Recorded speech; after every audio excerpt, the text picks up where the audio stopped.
Hi, my name is Julia, and I'm going to be your nurse today.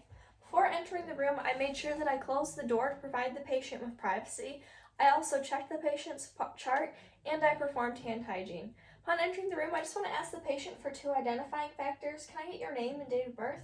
Emily Payton, 7203. Alright, is it alright? I'm just going to go ahead and check your wristband, making sure that everything checks out, that this is Emily, and this is the patient that I came in to see today. Today, we're just going to be covering an overall head-to-toe assessment. I'll be looking in different areas, listening to your heart and lung sounds, and just asking you some subjective questions to make sure that my charts are up to date and accurate. But before I get started, are you experiencing any pain today? Are there any problems going on? No. Alrighty. And do you have any allergies, whether it's to latex, medications, No. dust or mold, or any food allergies? No. Alright, awesome. So after checking all that, I'm just going to go ahead and get started with my assessment of your 12 cranial nerves. That's the first thing that we're going to be going over today. Starting off with cranial nerve number 1, which is your olfactory nerve, which tests your sense of smell. So I'm going to present this scent to you. I just want you to tell me what you're smelling. Coconut. Coconut, that is correct. So this shows me that her olfactory nerve is in fact intact, which is the cranial nerve number 1. For cranial nerve number 2, can I have you read the second row on the wall up there? QANTN. Alrighty, and that was performing an optic test using the Snellen test to make sure that her optic nerve is working, which it is at this time. For cranial nerves number 3, 4, and 6, I'm going to test this using Perla, and by doing this, I'm going to be checking her pupils to make sure that they are both equal, they are round, reactive to light, and that they can accommodate. So by doing that, I'm going to go ahead and pull up my pen light, but first I'm just going to overall assess the pupils. They are both round, both are equal bilaterally, and her eye color is blue. So after checking the, make sure that they're round, I also want to look at the size, which I would say that they're about a size 5 pupil. So the first thing I want to do is I'm going to test for accommodation. So if you could look at the tip of my pen light, then back at the sign on the wall, and bring your eyes back to the pen light. Her pupils show me that they did accommodate for that distance, showing me that her eyes do have accommodation. I'm also going to check for reactiveness to light. So how I'm going to do that is I can tuck your hair behind your ear. That way we're not blocking anything from the eyes. I'm going to bring the pen light in from the side and cover up this half to make sure that even though the light is only shining in one eye, that both of the pupils are constricting at the same time. Which they both did, but I just want to go ahead and repeat this to the same other side. And both of the eyes did constrict as I was doing that, showing me that her eyes can accommodate for light. And while I'm here and assessing the eyes, I just want to go ahead and check for her 6 cardinal gazes. So if I can have you look at the tip of my pen light and just follow it as it moves with your eyes.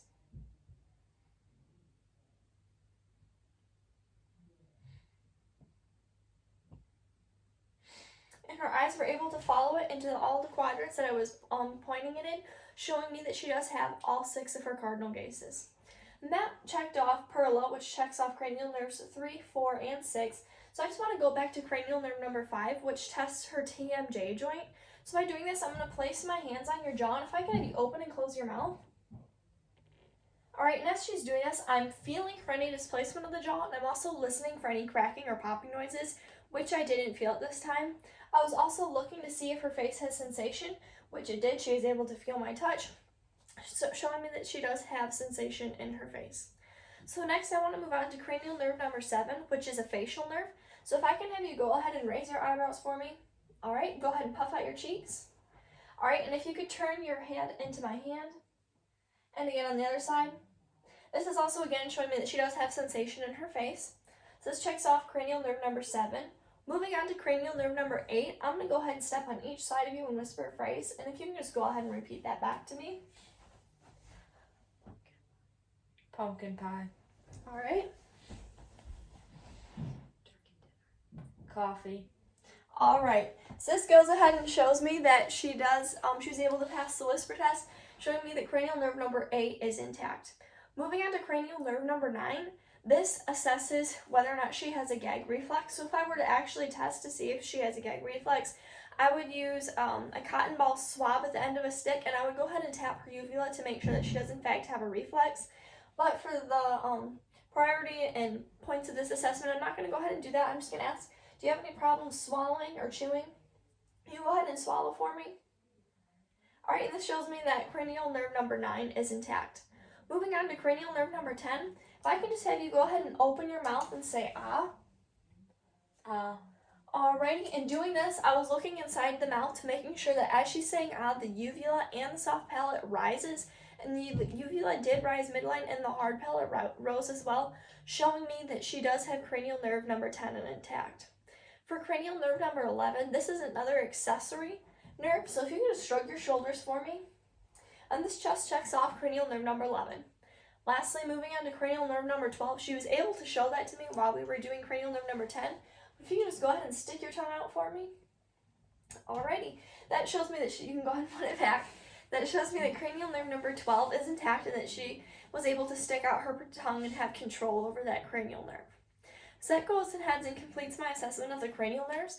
But real quick, I just want to look at how my patient is presenting herself today. Looking at her appearance overall, how she's sitting. She's sitting in an upright and alert position. Her behavior's been appropriate. She came in, she was sitting, she's paying attention, without any twitches going on. Her dress is appropriate for what we're doing here today with our full head to toe assessment, so that is appropriate. And her hygiene, she looks groomed, she looks well kept, and appears to be clean, showing me that she has a well kept appearance. For her behavior, her mood and affect is appropriate for the setting and what we're doing here today. Her speech has been clear, her facial expression is appropriate for the setting that we're in and for the tasks that we're doing today. And then she appears to be alert, which brings me to the coherent part of things. Can you tell me your name and where you're at today? Emily, I'm at home. And can you tell me on the day of the week that it is today? Thursday. Right, and this shows me that she's alert and oriented times 3. So also moving on, her thought process, clearly she was able to answer all those questions coherently, showing me that she does have a thorough thought process. On the Glasgow Coma scale, I would rate her at a 15 based on her eye movements and being able to respond back to commands and her overall how she's presenting herself. She's presenting me with a scale of 15 on the Glasgow Coma scale, which is a normal grading that we'd like to see in all of our patients. And so, next thing that I want to do is I'm going to go ahead and I'm going to begin an assessment on your head, ears, eyes, nose, mouth, and neck. And with that, this also ties in with the neuro. I'm going to ask her some questions about her head, asking, do you experience any frequent headaches? No. Any dizziness? No. All right. Have you ever experienced a head injury or a concussion? Yes. And how long ago was that? About 3 years. And you don't notice any headaches stimulating from that? No. Alrighty. And then also back to the neuro part of things, I would want to ask her, do you feel safe in your own home? Ask if there were any, if I felt prompted. I would also assess for any suicidal thoughts. If I saw anything in the neuro assessment, I would want to address that and assess that. That way I can step in and help the patient if I felt prompted to do so based on how the client was responding or how the client had presented herself. But she stated that she hasn't felt any headaches, no dizziness. She has had a concussion. And then moving on to your eyes, do you wear any eyeglasses or eyewear? Yes. You wear glasses? Yeah. Okay, and how often do you go to the eye doctor? About every 6 months. Okay, which is a healthy time frame to make sure that you're checking up on your eyewear prescription. Do you notice any redness or drainage with your eyes? No. Okay. Next I want to ask you about your ears. Do you notice any difficulty hearing or any recent hearing loss? No. Any drainage with your ears either? No. Okay. And then do you put any foreign objects into your ears at any times, whether it's for self-care? Just Q-tips. Okay, and is that for hygiene reasons? Alright.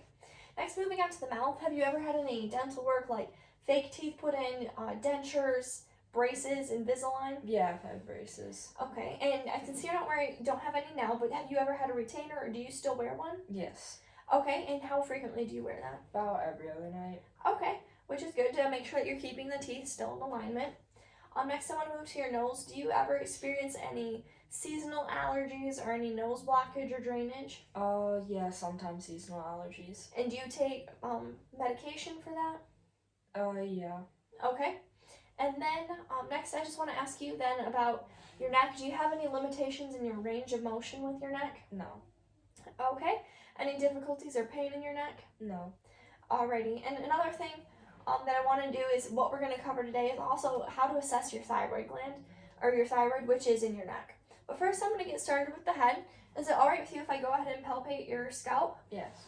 Alright, so as I'm doing this, I'm feeling for the overall shape of the head, and I'm also looking at it as I'm palpating. I'm looking at the hair distribution is even throughout. She does have thick hair. It's a strawberry blonde in color. I did not see any lesions or bruising, and as I was feeling, there was no masses or bumps. The head is round in shape and appropriate in size. Stepping back, looking at the overall face, her eyes are equal bilaterally. Her ears are also equal bilaterally. The nose runs midline. There is no accessory muscle use being noted at this time. Another thing that I'm looking at is the coloring of her face. It is appropriate for ethnicity. There's pink undertones. There's some freckling going on. Of course, nothing to be alarmed of. So after doing that, I'm just going to go ahead and move to your eyes. We've already tested for pearl, looking at the pupils, accommodation, making sure that they're reactive to light. And I've checked the cardinal gauges, but I just want to inspect them overall, looking at them. Are you currently wearing any false eyelashes? No. Okay. Looking at those, and again with the eyebrows, the eyelashes and eyebrows are hairs evenly distributed. Looking at the upper and lower eyelids, there appears to be no puffiness, no redness going on. The eyes do not appear to have any drainage. Looking at the cornea, it is clear and healthy. The sclera is white. I'm not seeing any redness in either of the eyes. And there's no opacities, and the coloring of the eyes again is blue. And I also want to check the conjunctiva. So I'm going to go ahead and pull down on your eyelids. Looking at this, I'm just making sure that it's pink, moist, and healthy, which it does appear to be at this time. So then moving on from your eyes, I'm going to go ahead and assess your nose. Looking at it, again, runs midline to the rest of the face, appropriate for ethnicity with the pink undertones. Is it alright with you if I go ahead and palpate? Mm-hmm. Okay. Feeling again, I'm not feeling any nodules, no masses underneath the nose. And I'm also going to palpate your sinuses, your maxillary, and your frontal. So doing this, I'm palpating with firm pressure. I'm not feeling any sinus pressure or buildup at this time, which is appropriate. And so then after inspecting and palpating, I also want to look into the nose. I'm trying to see if both of the nares are patent, if there's any blockage, and making sure that the inside is healthy. So looking, I'm seeing that hairs are present in both the nares. Both the nares are patent. The inside vestibule is pink and moist, and the septum is intact. Next thing that I'm going to move on to is the ears. And so upon inspecting them, I'm just going to tuck your hair behind your ears so I can just get a good look at them. Again, they run equal bilaterally. There appears to be no redness or visible drainage. Again, they're not pink. There's no swelling to them. So I'm just going to go ahead and palpate at the tragus, the mastoid process, and the pinna. If at any point during this you feel any tenderness or pain, just let me know. I'm going to start with the tragus. Any tenderness as I'm feeling that? No. Okay. I'm going to go back to the mastoid process. Any tenderness or pain? No. Okay, and then I'm going to go up to the pinna and palpate here. Are you feeling any tenderness or pain as I'm doing that? No.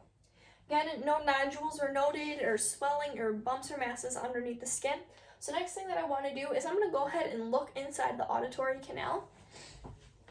So I'm going to use this using my pen light and making sure to pull up on the pinna to open up that canal so I can see further into it. So pulling up gently on the pinna, looking inside. Inside is clear or pink and moist. There appears to be no debris or foreign bodies in the ears, and hair is evenly distributed on the inside of the ear. Moving to the other side again, lifting up on the pinna gently, looking inside the ear. There's no foreign bodies or debris. It's pink and moist on the inside, and again, hairs are evenly distributed in the ears. The next thing I want to move down to is the mouth, and there's 10 things to remember when looking at the mouth. You're starting with the lips, the teeth, the gums, the soft palate, the hard palate, mucomucosa, the pharyngeal wall, the tongues, the tonsils, and the uvula. Those are the 10 things that you want to make sure that you're checking off when assessing the patient's mouth. So first I'm looking at the patient's lips. They do appear to be pink and moist. If you could go ahead and open up your mouth for me so I can look inside. The gums show no redness or inflamed. They appear to be healthy. I can see her wisdom teeth growing in the back. Tonsils are still intact. They're grading at 2.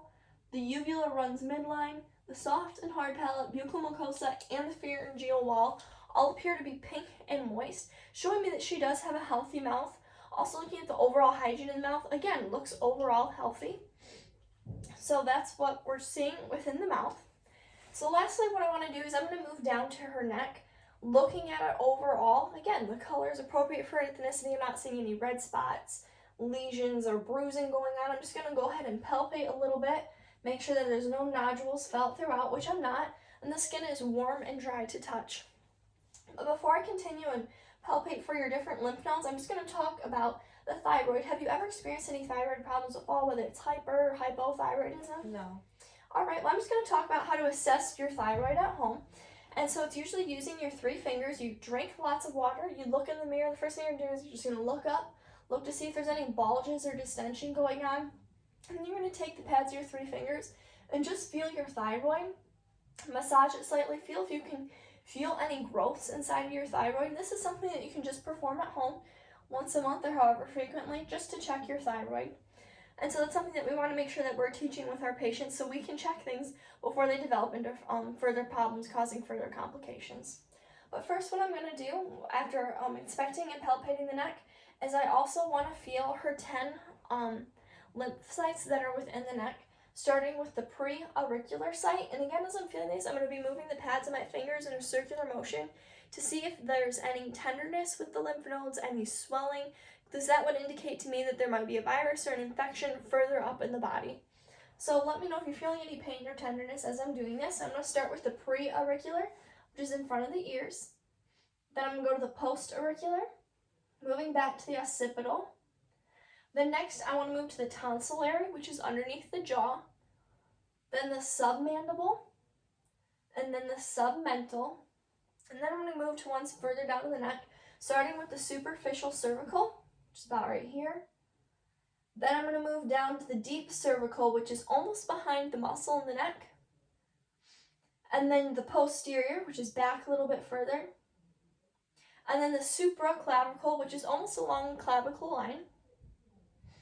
And again, as I was feeling in these 10 spots, I didn't feel any hardness. There were no nodules or swollen lymph nodes indicating that there was any further drainage. So that completes my head, ears, eyes, nose, mouth, and neck assessment.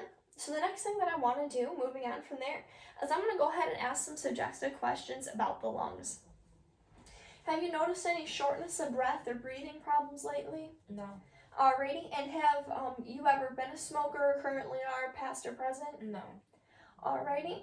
And again, looking at her face as part of the inspection for the lung assessment, is I'm not noticing any respiratory distress. There's no flaring of the nostrils. I haven't seen her chest heaving at all, showing me that she has to gasp for air. And again, I've already noted on her face that there is no accessory muscle use. So if you can go ahead and spin around, I'm going to go ahead and start with the posterior side of your lungs. Alright, if you could just spin a little bit more for me so that we can see you on the camera. And I'm just going to put your hair in front of you, that way you're back, so I can see your back. So, and I'm going to lift this up too, is that alright with you? Yeah. Okay, so I'm just lifting this up, keeping the patient exposed in order to provide them with privacy and also make them feel comfortable while they're here in the office. Looking at the back overall, again, I'm seeing the colors appropriate for ethnicity. There's pink undertones, no lesions, no bruises. I'm not seeing any scarring. You can tell where there might possibly be scoliosis. Have you ever been diagnosed with having scoliosis before? Yes. Alrighty. So which shows me by the elevated back and a little bit of the curvature that I can see. So looking at it, again, no bruises, hairs evenly distributed throughout. I'm just going to go ahead and palpate a little bit. As I'm doing this, I'm feeling the temperature, and it is warm and dry to touch. But I'm also listening for crepitus, which would be any cracking or popping noises as I'm doing that on the back. So the next thing that I want to do is I want to find my lung fields before I begin percussing or auscultation. So I'm going to first find, it's pretty easy to find up at the top, near the base of the neck, is C7, which brings me to the top of my lung field. So this is the top of my lung field up here at C7, and the next thing I want to find would be T7, which is usually located at the end of the scapula. So I'm going to go ahead and finding the end of the scapula, which is about right down here. And I'm going to go 3 intercostal spaces below that, which would bring me to T10. So feeling that, it's right about here, bringing me to T10. And so T10 and C7, that is the start and the end of my lung field. So after I found these 2 areas, I wanted to be able to test for her lung expansion, so I'm going to put my hands on your side. I'm going to pinch in a little bit. You can take a deep breath in and out. Alrighty. This showed me that the lungs expand symmetrically bilaterally, showing me that she does have a proper and equal lung expansion. The next thing I want to do is I want to assess for her AP diameter, which should be a 1:2 ratio. So I'm going to be doing this by coming to the side, measuring this is about this equivalent on this side, and then I want it to be a 1:2 ratio on the back, which it is, showing me that her AP diameter is a 1:2 ratio. The next thing I want to do while I'm on the back or her posterior chest is I'm going to test for tactile fremitus. So every time you feel me push down with pressure with the palms of my hand, I want you to repeat 99, 99, 99, 99, 99, 99, 99, 99. Alright, and as I was doing that, I was feeling to make sure that the vibrations diminished as I went downwards, which they did, which we do this to test for tactile fremitus. So the next thing I want to do is I'm going to begin with my percussion, but I'm going to start up at the apices, up at the top, and as I'm percussing, I'm moving in a zigzagging motion. That way I can be comparing each side as I'm moving down, making sure that I'm hearing resonant throughout. So I'm going to start up at the apices with percussion.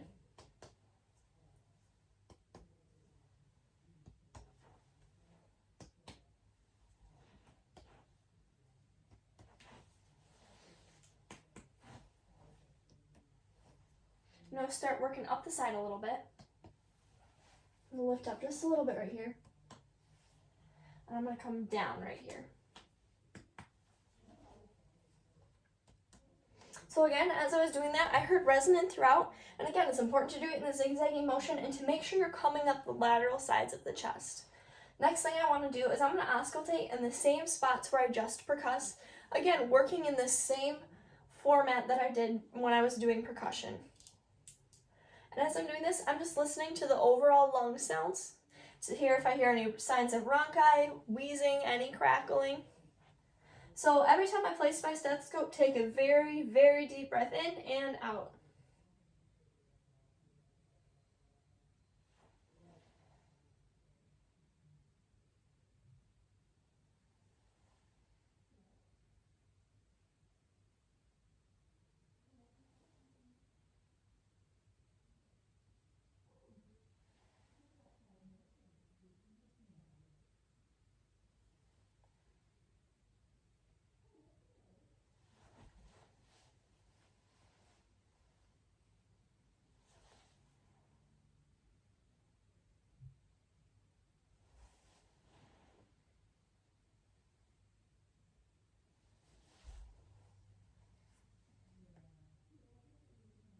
And then just one more on each side.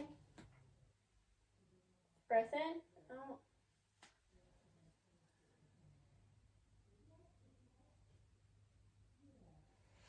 And again, I was able to hear clear lung sounds throughout. There was no signs of rhonchi, no wheezing, no cracking or popping noises as I was doing that, showing me that she does have an effective airway breathing pattern, and showing that she does in fact have clear lung sounds. You can go ahead and spin around for me. I'm going to go ahead and look at your anterior side. I'm just going to put your hair back behind your shoulders. That way I can get a better look at you. Again, looking at this chest too, I'm not seeing any scarring. There's a little bit of freckling, but the color, again, appropriate for ethnicity with pink undertones. There's no hair noted on the front of her chest. Again, I'm just going to feel it, palpate a little bit, feeling for that temperature, which again is warm and dry to touch. And the next thing that I'm going to do after palpating is, again, it's important to make sure that I'm finding my lung fields. So I'm going to start up at here, finding the sternum border. So after I found the sternum border, that brings me to about the second intercostal space, which is the top of my lung field on the anterior chest. So this marks the front. And then I'd want to move down to about intercostal space 5. So I'm going to count 3 intercostal spaces down, which brings me to about here. So if I can have you roll up your shirt a little bit for me, that way I can percuss and auscultate a little bit better. Just roll it up to about right here if that's okay. And you can hold it up too if you want, so that way you don't feel uncomfortable. But again, I'm just going to go ahead and percuss in a zigzagging motion across my anterior chest that I have here.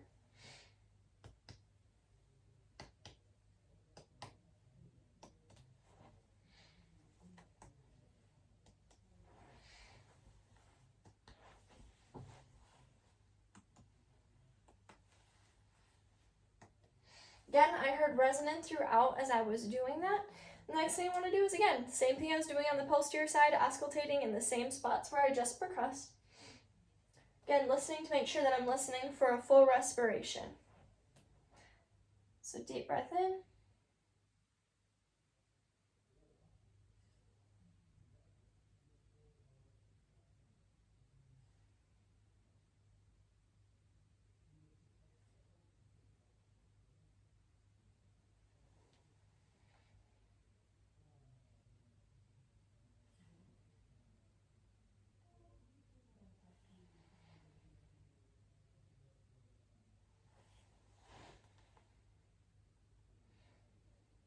And then one more on each side. Deep breath in. And one more on the other side. Deep breath in for me. Alright, and again, the long sounds on the front were also clear. No sounds of rhonchi, no wheezing, no crackling noise noted. Overall, the breath sound sounded clear throughout. You can go ahead and pull your shirt on down. Next, I'm going to go ahead and move on to the cardiovascular aspect of things. Going ahead and asking a few subjective questions about your heart. Have you ever been diagnosed with any heart problems or heart diseases or any heart conditions? No. Is there a family history of heart problems? No. Any heart attacks or high cholesterol? Yes. And on which side of the family is that? Oh, both of them. And what's on both sides of the family? Oh, there were some heart issues, heart attacks, and then also high cholesterol. Okay, so I would just then make sure this is again in the patient's chart, keep things up to date and with accurate information. Today you're experiencing any chest pain? No. Alrighty. So what I'm going to do is I'm going to be listening to her heart now, and I'm going to be listening to it in 5 different areas: the aortic, pulmonic, Erb's point, the tricuspid, and the mitral. And I'm also going to be looking at the apical pulse just to see if there's any pulsations or any heaving going on there. But I'm going to first start by finding the aortic area, which is again locating the sternum border. And this lands us again at the second intercostal space, and moving just to the right of that is my aortic area. And again, as I'm doing this, I'm listening for rate and rhythm, and also S1 and S2. And so I'm moving over to the left to listen to the pulmonic. Then I'm going to move 1 intercostal space down to Erb's point. And if it's alright with you, I'll go up your shirt, that way it's a little bit more comfortable. Going to the 5th intercostal space, which brings me to the tricuspid area. And moving just to the left to the midclavicular line to the mitral. And I just want to look at your aortic pulse, which I'm not noticing any pulsations or heaving, so you can go ahead and pull your shirt down. As I was listening, the rate and rhythm of her heart was regular. There appeared to be no murmurs, no heart skipping a beat. They both seemed regular, and the heartbeat throughout was strong. The next thing I'm going to be looking at after listening to her heart is I want to be checking her carotid arteries and listening for any bruits. And while I'm listening, I'm going to listen with the bell side of my stethoscope, and what I'm listening for is any wave-like swishing noises. So I'm going to do this in the carotid artery in 3 different spots. So if I can have you go ahead and take a deep breath and blow it out and hold it.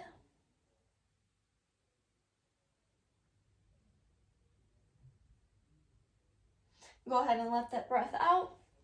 There is no bruits noted in the right side of her carotid artery. Moving on to the left side, take a deep breath in and blow it out and hold it for me.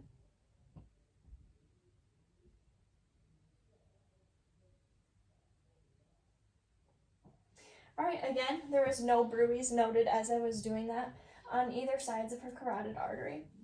The next thing I want to have you do is I'm going to ask you to lay down and should be checking for her jugular distension. So if you can go ahead and lay down for me, I'm going to have her lying flat down without using the pillow. And in doing this, I'm looking at her jugular veins to make sure there's no distension or no backflow. So I'm making sure that I'm looking over and checking both sides. And no jugular distension is noted at this point. While I have you laying down, I'm also going to test for your plantar reflex. And I'm going to do this using this at the bottom of your feet. So for curls toe inward, that is a normal finding, which means that she's testing negative for Babinski. But if they flare outwards, this would be an abnormal finding, which means that she tests positive. So I'm just going to run this up the middle of her foot and see if her toes flare outward or curl inward. And this foot, they curled inward, and I'm going to make sure that I'm going to try it on the other side. Looks like we may have a little bit of a ticklish patient, so I'm just going to do this one time on the other foot. Alrighty, and the toes did curl inwards, showing me that she tests negative for Babinski. Alrighty, and since I have the patient laying down, I can go ahead and I'm going to give you a pillow. If you want to lift your head up for me, I'm going to be doing a little bit of an abdominal assessment. But before I start that, I'm just going to ask you a few questions. Do you have any restrictions to your diet due to an upset stomach, or you notice it might possibly give you diarrhea or make you feel nauseous? No. Alrighty. Next thing I want to ask you is, are your bowel movements regular, or have you noticed a recent change in your bowel movements? They're normal. They're normal, and how many bowel movements do you usually have a day? A few. Okay, so a couple a day, which is normal, because for bowel movements it varies for many people. Some people it's multiple times a day, some people can go a day or two without having a bowel movement. Next thing I want to ask you is about urination. Do you notice any frequent urination or urgency or burning when you pee? No. Alrighty. Do you have any blood in your stool or urine or mucus in either your stool or urine? No. Alrighty. Any history of diseases with abdominal problems or illnesses? No. Okay. And lastly, I just want to talk to you about, do you take any continuous laxatives or any medications? No. Okay. And I also want to talk to you about your reproductive organs. Are your menstrual cycles regular? Do you get your period on a regular basis? Yes. Okay. And I know on your chart you're only 17 years old, but just make sure that as you're going ahead in your years and you reach about the age of 21 or sexually active, to begin the Pap smears, which are important, where they are taking a sample of your cells to from your cervix to make sure that everything is healthy down there. So it's just something to think about. I know it's a little bit in the future because you're young for that now, but just something to be thinking about to keep that in mind. So then I'm just going to go ahead and get started with my abdominal assessment. So if I can just pull your shirt up a little bit. So I can expose your abdomen and push this down just a tiny bit. But first, before I begin anything, I want to ask the patient if they're in any pain, because if they are, we don't want to be pushing or touching down to cause them even more pain. So is there any pain that you experience anywhere in your abdomen today? No. Okay. And typically throughout my assessments, you begin with inspection, palpitation, percussion, and then auscultation. But when you're working with the abdomen, it starts inspection, auscultation, percussion, then palpitation, just because of the pain and tenderness that can be felt within the abdomen. So upon looking at it, looking at the color of it, it is appropriate for ethnicity. There are pink undertones. The stomach, the contour is rounded. Hair is evenly distributed. I'm not seeing any lesions, no scarring, no bruises going on. I'm not seeing any pulsations. And I would also note at this time that I may feel the femoral pulse in the leg, which I'm not feeling prompted to do at this time. Next thing I want to note is that the umbilicus is running midline through the rest of her body. And with that being said, looking at the umbilicus, this is where we go ahead and mentally section the abdomen off into its 4 quadrants, running the line horizontally and vertically through the umbilicus, starting in the lower right quadrant, upper left, and lower left. And as I go throughout this assessment and with auscultation and percussion, I'm always going to start in the upper right and work clockwise because this is the flow of the digestive tract. So first what I'm going to do is I'm going to listen to 2 spots in each quadrant to make sure that bowel sounds are present, starting in the lower right quadrant.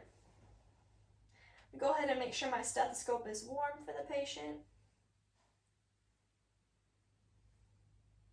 Again, moving to the upper right, the upper left, and the lower left.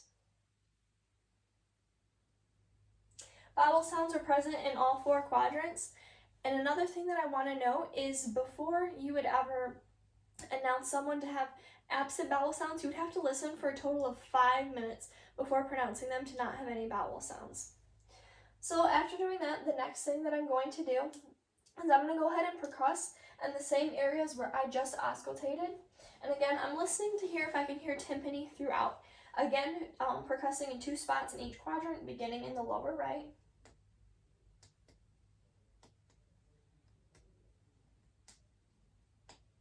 and then it'd go upper right, upper left, and then lower left again. I heard tympani throughout as I was percussing. So the next thing that I'm going to do is I'm going to go ahead and begin with palpitation, but I just want to ask one more time, you're not feeling any tenderness, no pain? No. Okay, so I'm going to go ahead with palpitation, using the pads of my fingertips, going in a circular motion in the 4 quadrants, and being careful not to push too hard so as not to push any of the organs or the digestion out of place. So I've performed light palpation throughout, and now I'm going to go ahead with deep palpation, so it's going to be a little bit firmer pressure. Again, going in all 4 quadrants. Again, I'm not noticing any fecal impactions or any bulges or masses in the abdomen at this time. The next thing that I want to do while I'm on the abdomen is I'm going to be listening for any bruits. So again, I'll be listening with the bell side of my stethoscope, listening for that wave-like noise that would indicate a bruit. So I'm going to begin this by listening to the renal bruits, both the right renal and the left. So I'm going to do this by doing a peace sign in the umbilicus. And I know going over into the right renal area, it's in the upper right quadrant, listening with my bell side to the right renal. No bruits were noted. So I'm going to go over to the left renal, which is in the upper left quadrant. And no bruits were noted there. And I'm just going to go just left of midline, which would bring me to the aortic area. Which again, no bruits are noted there. So I'm going to do another peace sign facing down with my umbilicus, which brings me to the iliac area. So I'm going to listen to the left iliac. And then bring it over to the right iliac. And again, I'm not noticing any bruits in that location either, telling me that there are no bruits in her stomach. So you can go ahead and cover your stomach back up for me. The next part of my assessment brings us to the extremities and the musculoskeletal portion of that. So before I get started with that, I just want to ask you a few questions. Do you notice any pain with your joints or pain with exercise? No. Any muscular pain? No. Do you notice yourself ever having to limit any activities due to muscular joint pain? No. Alrighty, so now that I've asked her those questions, you can actually go ahead and sit up for me just so I can go ahead and inspect and palpate. Alrighty, so the first thing I'm doing is I'm going to look at her upper extremities, looking at them overall. Again, the skin tone is appropriate for ethnicity. There's pink undertones, freckles spread throughout, no scarring, no lesions, no bruises are noticed. Again, I'm noticing the same thing in the legs. There's no apparent scarring or bruises. I'm not seeing any edema at this time, so her edema would be a grading of 1, or not 1, grading of 0, because she doesn't have any edema present at all. So I'm just going to go ahead and palpate all over, feeling her muscles. They appear to be equal and symmetrical. I'm not noticing any muscular dystrophy or atrophy. Her skin is warm and dry to the touch. Go ahead and get palpating. Hair is evenly distributed. Again, with the legs, I'm not noticing any lesions or masses underneath the skin. No edema. There's no heat to any of the touches in any of the areas. So the next thing that I'm going to do after doing that is I just want to be able to test the range of motion in her joints. So I can have you stick your arms out and go in a circular motion. Go ahead and looking at the joints in her shoulders, showing me that she does have range of motion in her shoulders. The next thing that I want to do is with your arms, if you can bend them, showing me that her elbows, again, they have range of motion. And then with your wrists, you just want to twist them, wiggle your fingers, showing me that she does have range of motion in that. And also with her neck, I'm also want to be checking, it would be part of her neck assessment as well, which is making sure that she has range of motion of her neck. So if you can look all the way to the right for me, all the way to the left, up at the ceiling, and down at the floor, showing me that she does have full range of motion of her neck as well. But while we're on the upper extremities, I just want to test a few things. If you can go ahead and pull my fingers. Alrighty, if you can push my hands, and go ahead and pull my hands as well, showing me that she does have upper extremity strength. And I also want to check her capillary refill in her hands. So if I can go ahead, and I'm just going to do this on the middle 3 fingers. Because of her veins and arteries that run, they're automatically filling the pinky and the thumb. So the ones that aren't getting as much circulation are the ones in the middle. So those are the ones that we want to be checking to make sure they are getting circulation. So I'm just going to go ahead. She's not wearing any nail polish, and she does have cap refill in less than 3 seconds. So I'm just going to go ahead and check it in the other hand as well. Again, her cap refill is less than 3 seconds. So I've done that. I've checked the size, the shape, the range of motion, and I've palpated her upper extremities. Next thing I'm going to do is I'm going to go down to her legs, but I'm going to go ahead and move the camera, that way we're able to see what else is going on.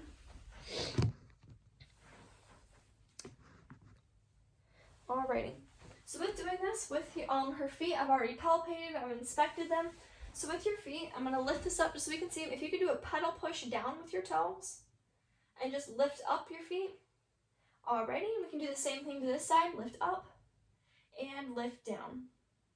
Okay, and then if I can have you lay back down for me, I'm just going to be checking also the joints in your hip. If you could do a straight leg raise for me. Alright, and again with this leg. Alrighty, and then you can spin back up, and so you can actually stand up for me now. Okay, and what I'm going to have you do just to test the different joints is I'm going to have you bend over and try to touch your toes. And this is looking at her back to make sure it's flexible. Okay, you can go ahead and stand up. You can do a couple of leg raises to show me the joints in your knees. She does have range of motion there. Alrighty, and then you can go ahead and sit back down for me. And while she's sitting down, I'm going to check the cap refill in her toes. And the same thing with her hands. I'm going to do the middle 3 toes because I already know that the outer ones are already being supplied with blood. So I just want to make sure that the other ones are as well. So is it alright if I take off your socks? Okay. Checking the middle 3 toes. Again, those are the cap refill within 3 seconds. I can go ahead and put your sock back on. Let me do your other foot. Bring that up here. Again, checking the cap refill, which they did refill within 3 seconds, showing me that she has good circulation. I'm sorry, okay. So after checking that, the next thing that I want to do with her extremities is I want to go through and I want to check all her pulses right now. Starting up with the temporal pulse.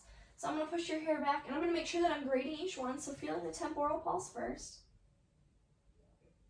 Has a grading of 2.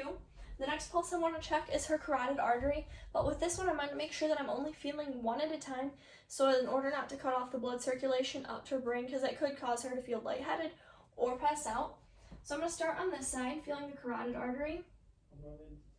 Has a grading of 3. I'm going to go ahead and check the other side. Again, there's a grading of 3. Next, I want to go ahead and check her brachial pulses in her arms. You see that? Okay. There's a grading of 2 in the brachial arteries, moving down to the radial pulses in her wrists. Radial pulse is at 3. And then I'm going to move down to behind her knees, which is the popliteal pulse. So I'm just going to go behind your knees, which is, this one can sometimes be hard to find because it is behind tendons. And because this one is so faint to hear, I'm going to rate this a 1. Moving down the leg, I'm going to find her posterior tibial pulse. So I'm just going to raise your a little bit. This one is found almost on the inside of the ankle. If you want, you can scooch back on the bed a little bit for me. Thank you. So this one's almost found on the inside of the ankle.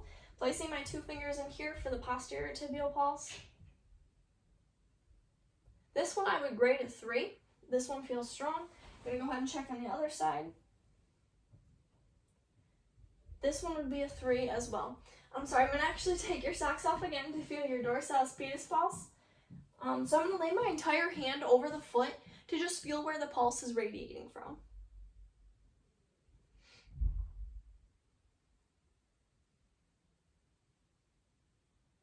I would rate that a 2. And then over on this side. Again, I would rate that a 2. So the next thing I'm going to check while her feet are down here is I'm going to be testing for sensation in her feet. I'm going to be touching you with a sharp object and a soft object, and I want you to know which one you're feeling. So you can go ahead and close your eyes and let me know what you're feeling as you feel it. Sharp. Soft. Soft. Then your other foot. Sharp. Soft. Sharp. Sharp. Alright, very good. I did this using a soft sock and a pen, and she did demonstrate that she had proper sensation in her feet, and she was able to identify the soft and the sharp feelings in her feet. Next thing I want to do is my last few steps in the musculoskeletal. There's just a couple exercises I want you to be able to perform for me.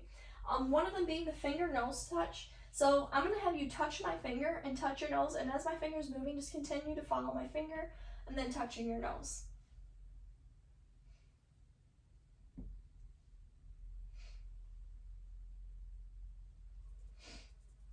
Doing this, she showed me good hand-eye coordination. And so I want you just to go ahead and stand up for me, and I'm going to have her perform the Romberg test. So if you can put your feet together for me and close your eyes, I'm going to be testing her balance and also looking to see if she's shaking or wavering at all, which she's not. She's showing me that she can fully perform this Romberg test without shaking or feeling imbalanced. So you can go ahead and stop. Next one I'd like you to do is the heel to shin. So just take your heel and bring it down your shin, and then again with the other side.